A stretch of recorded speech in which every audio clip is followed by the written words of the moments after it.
Hello friends, हाय, कैसे हैं आप सब। This is poetry plugin and I am Preeti Mishra.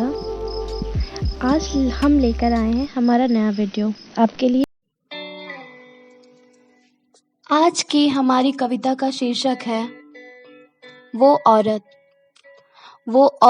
जो हमारे जीवन का एक अहम हिस्सा है, जिसके बिना हमारा जीवन अधूरा है।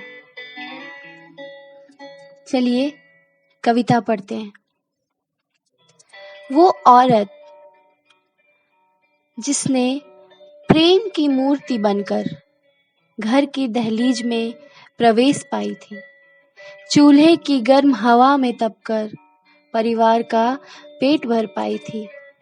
अचानक एक रोज बिना कुछ कहे, बगैर किसी बात के उसने सामान बांधा और मर्यादाओं की दहलीज लांघ गई। श्रृंगार की बेलें मुरझाई रहीं, सावन भी उसे हरी भरी ना कर सकी। बारिश की बूंदें उसे जलाती रहीं, मगर वो औरत अब तक घर ना लौट पाई। गुलाब के फूलों से सजे गलीचों में एक कांटा शायद अवसाद का चुभा,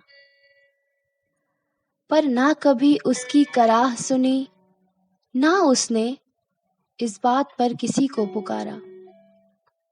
हाँ, वो मौन रही। मगर जब से दहलीज लांघ गई, वो अब तक घर ना लौट पाई।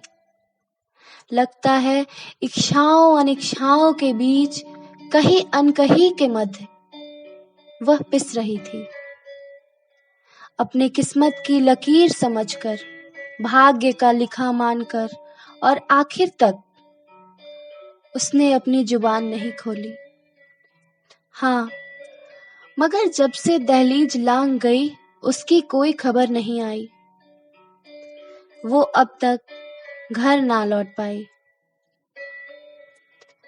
वो औरत जब खिड़की से सड़क पर अनवरत झांक रही थी, लोगों की खुली हवाओं में घुलते मिलते ताक रही थी, तब भी वो चुप्पी साधे रही। शायद आजादी की यही सोच उसे उड़ा ले गई। वो अब तक घर ना लौट पाई। वो औरत कोई भी हो सकती है, उसे माँ कहो, या हो सकती है वो बीवी हो।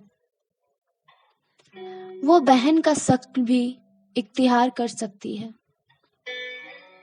या बेटी के रूप में भी पहचान होगी, मगर हमारी नजरों से छुपी रहती है उसकी खामोशी।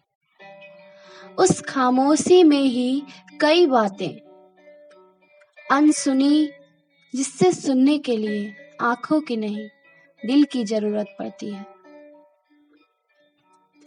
क्योंकि वो औरत अब जब दहलीज लांघेगी, कभी घर ना लौट पाएगी। बहुत बहुत आभार, बहुत बहुत धन्यवाद आपका मेरी कविता सुनने के लिए। ये कविता वाकई अभिषेक कुमार जी ने बहुत ही खूबसूरती से लिखी हुई है।